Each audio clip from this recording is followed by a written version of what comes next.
How do I get abs? If you're like me, you've asked that question to yourself many times. I am here to share with you guys the myths of getting abs, how to get abs the proper way, and some of my favorite exercises that I like to do. Welcome to my channel and happy Sunday. First and foremost, the biggest myth with getting abs and building your core, that you can do 100 crunches every day and get perfect abs. This is called spot reduction, which is the localized loss of fat in a particular area.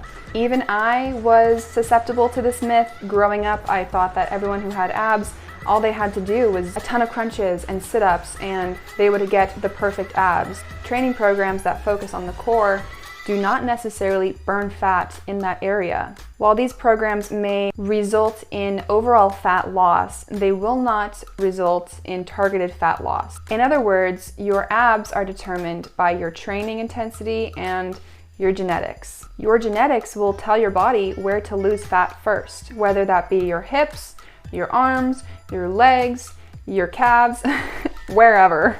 Everyone is different. There have been tons of studies done to prove this. I will link them in the description below so you guys can check them out whenever you want to. Now let's go over the structure of the abs. You have the deep layer, you have the intermediate layer, and also the superficial layer. The superficial layer consists of the rectus abdominis, which is what most people call the six-pack. If you work out this muscle, it will get bigger, just like any other muscle in your body. For example, your biceps or glutes, whatever muscle that you break down will build back stronger and build back bigger. So with that said, even if you have a little bit of fat on your body, you can enlarge the muscle groups to protrude more and appear larger. That's why some people have that ab look, even though they may not be the skinniest. Now, I'm gonna go over a couple of key steps that you can do in order to get abs.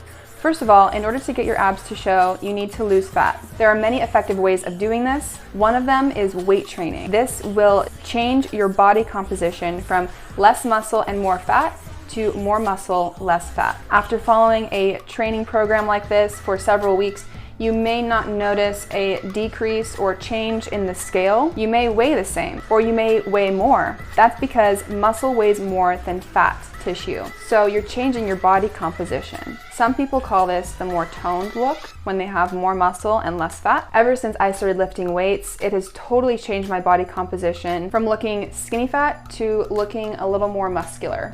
This is because when you break down your muscles and you build them back stronger, they require more energy. So if you have more muscle, your body is going to be burning more calories throughout the day than it would if it had less muscle. Another great way to lose fat is to do HIIT workouts. HIIT is high intensity interval training. You increase your heart rate rapidly, and then after a short period of time, you decrease your heart rate into a resting period. And then you do that over again. This is a very effective way to burn fat because your body cannot adapt to the workout that you're doing. With steady paced workouts, say like running really far, your body is going to adapt to that workout and figure out ways that it can conserve energy. So if you run for, let's say, 30 minutes at the same steady pace, after a certain amount of time, your body is going to try to find ways to ration and hold on to the calories that you already have inside of your body instead of burning them. With HIIT workouts, it's kind of like tricking your brain because your body doesn't know what to expect.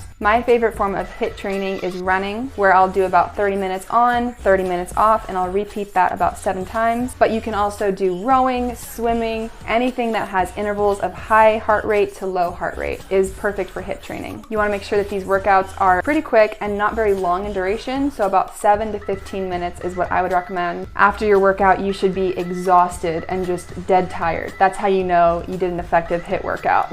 In order to lose fat, you have to be in a calorie deficit. What a calorie deficit is less calories in than calories out. And this doesn't have to be a dramatic calorie deficit. Currently, I am maintaining my calories, and maintaining is about the same calories in as calories out. But if you are wanting to shed a little bit of fat, you're going to have to enter that calorie deficit. But how many calories do you need to eat? And that is when a calorie calculator can come in handy. I will link my favorite calorie calculator that I use. It will give you options on what your goals are if you want to maintain, lose, or gain weight, and then it will tell you the macros and calories that you need. Macros are fats, carbohydrates, and protein, so you want to make sure that you're getting the right amount of all of those.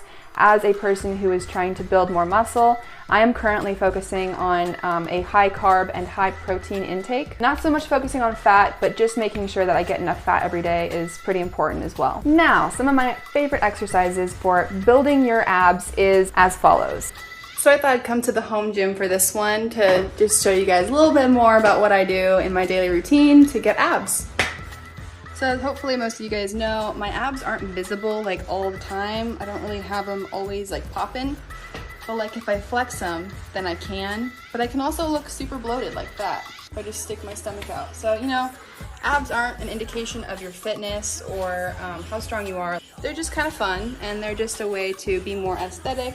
Depends on what your goals are, so you don't have to have abs to be fit is what I'm trying to say. Let's start off simple with the traditional crunch. For the crunch, you want to bring your head up towards your knees. You also want to make sure that your back is not arching off of the ground like so. Push that belly to the ground and fully feel that contraction of your abs as you come up, and then as you come down, you want to relax them. Get your shoulder blades off the ground. Breathe out on the up and in on the down. Keep it slow and controlled, and hit that 8 to 12 rep range. Another great one are leg extensions, where you take your legs straight up, but then you slowly bring them down, and then you bring them back up again. You don't want your feet to touch the ground, you want them to hover just a little bit, and then bring them slowly back up. You also want to make sure that you are keeping your belly tucked in and you don't have that back arch. Otherwise, you will be working your hip flexors once again. So you want to make sure that you're getting those core muscles activated. Bicycles are a great exercise that I like to do.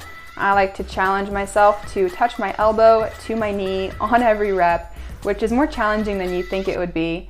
But it's a really good way to activate the core, and you don't really have a risk of your back arching too much on this one because you're able to keep your knees tucked in and they aren't being extended for a long period of time. So that's a good one. Hanging leg raises are a new favorite of mine. This is a great one for also increasing your arm strength because you are forced to hang onto a bar for extended amounts of time.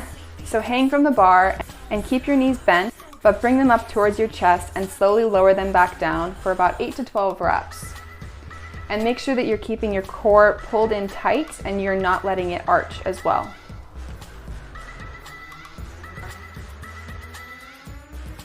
All right, you guys, that's the end of my video. So I hope all of that information was helpful for you in learning more about the abs and how to get them. I know I would have loved this video when I was just starting out my fitness journey. I also want to make a little note that having abs is not an indication of how fit you are or how strong you are. It's simply a way to chase that aesthetic look or that look that you're going for. So good luck, have fun with it, and have a great rest of your Sunday.